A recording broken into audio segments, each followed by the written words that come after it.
Welcome back to What Arty Noobs with General Disturbance. This is a Conqueror Gun Carriage.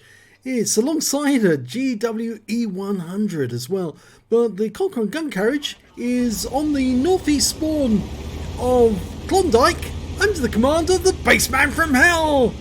Yep, he's riding again, and this time in the tier 10 British SPG, and he's just riding off to find his firing position over in the woods towards the south. Well, it's got a 9.2 inch howitzer, which actually translates to 233.7 millimeters. So that makes it quite a big Arty, but not the biggest gun in the game. That's the 24 centimeter gun of the T92 HMC. Even so, this gun can do 1200 alpha and penetrates 59 millimeters of armor, and it's got a burst radius of 12.2 meters. So a very big footprint indeed. Reload time is 36.92 seconds, which is very good considering how long this Arty takes to load. But the best thing about this Arty is, I think, the fact that the shells are almost parabolic. They almost come down on top of the enemy tank from above, which gave this Arty the nickname the Orbital Laser Cannon. Okay, Bassman's found his firing position and he's getting ready to shoot. And it looks like his first target is going to be one of the tanks in the south end of the map. And there's a few there, and they're hiding behind a rock at the moment. And it's not going to give them much protection if one of these shells hits them. And he's dialing in on the IS-4. Okay, he's lining it up. Almost ready to go. Rounds out. Fully dialed in, and big hit. 575 hit points, but it was a non-penetrating shot. Now, the other problem with, of course, the Conqueror Gun Carriage, made from the Conqueror tank, wasn't actually built, actually. They didn't put them into production. But the biggest problem, I suppose you might say, is that it does have a relatively short range compared to some of the other tier 10 Artys.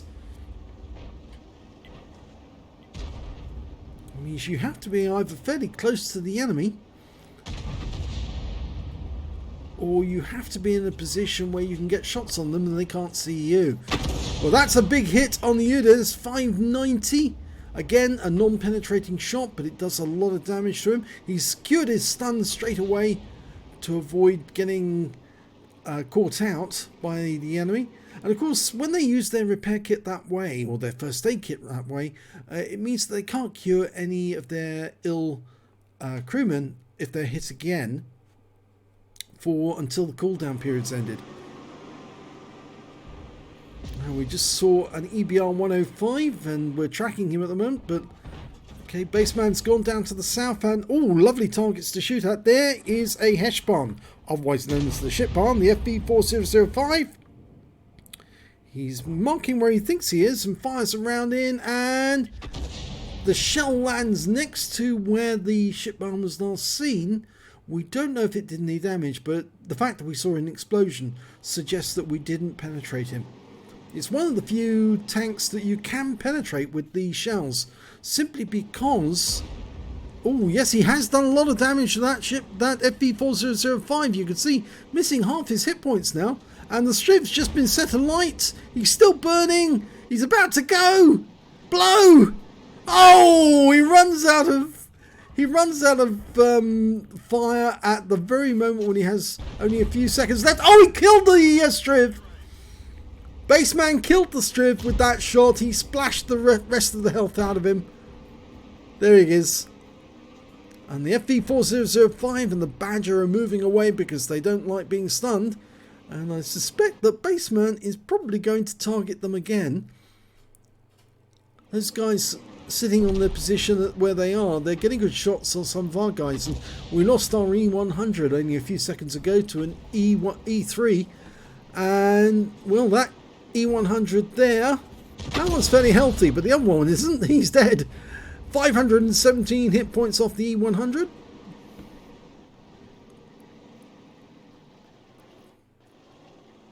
Okay, there's the UDAS we hit before.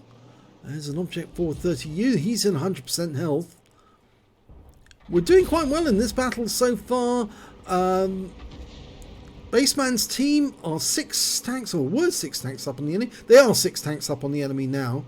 And the Heshbon, I don't really like referring to it by the other name, but the Heshbon's actually appeared near those tanks. So I think that Bassman's now going to aim for the IS-4, but I suspect that, yeah, there he is.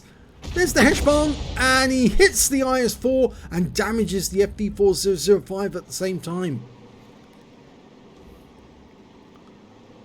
The FV4005 is a bit of a one-trick pony actually, because of course that big 183mm gun that is supposed to fire Hesh. If you fire anything else you won't really get much damage, but if you fire Hesh you get some amazing shots from it. But it is a bit of a one-trick pony because that cover over on the turret is very, very thin and easily penetrable by a Conqueror Gun Carriage. Well, Bassman's going to go for the E100. He's just lining the shot up to hit them and rounds out. It lands right next door to the E100, but it's still 283 hit points and quite a long stun. And there's that E3 that's been causing a few problems by taking out some of our teammates.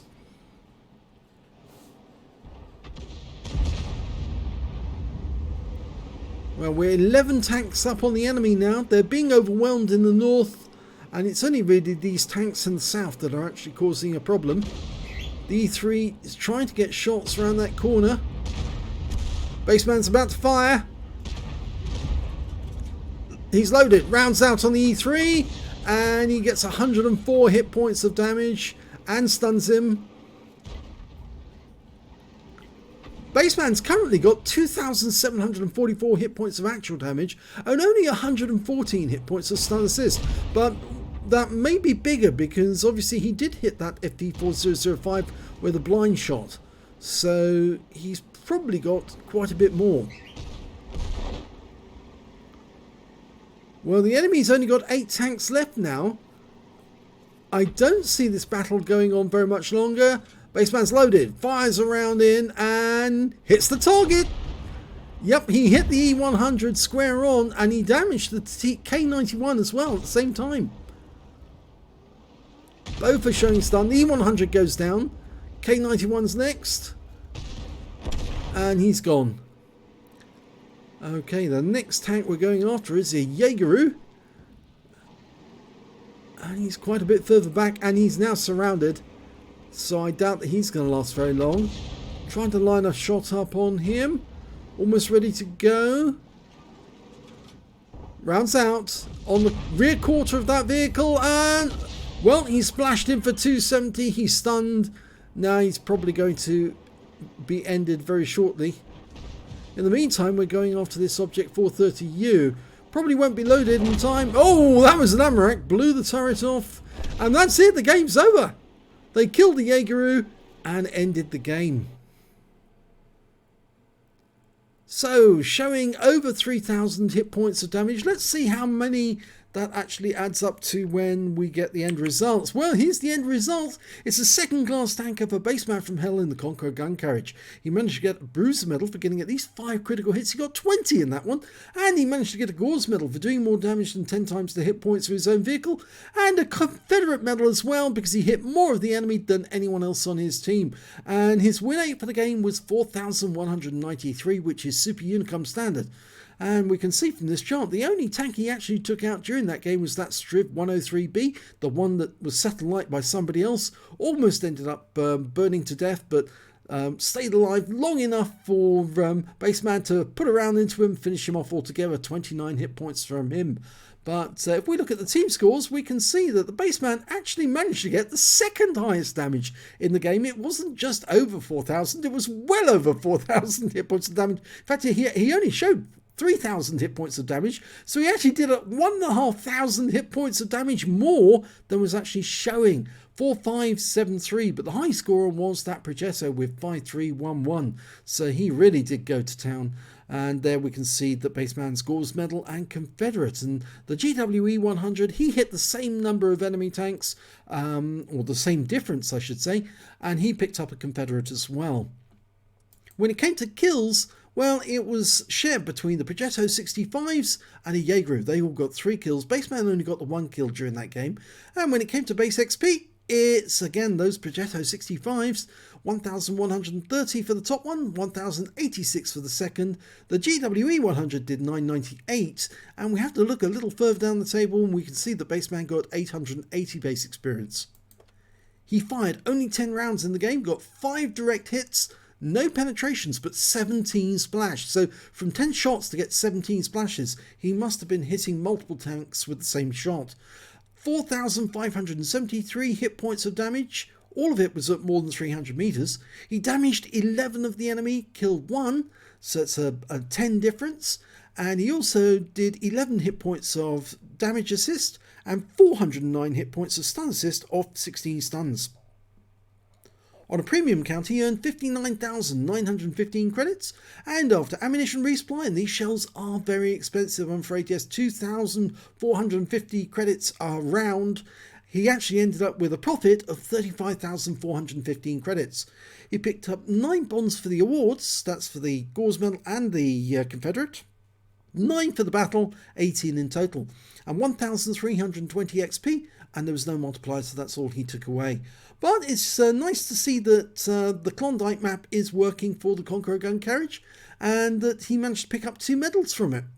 If you enjoyed that replay, please give this video a like and do subscribe to our channel, and thank you for watching.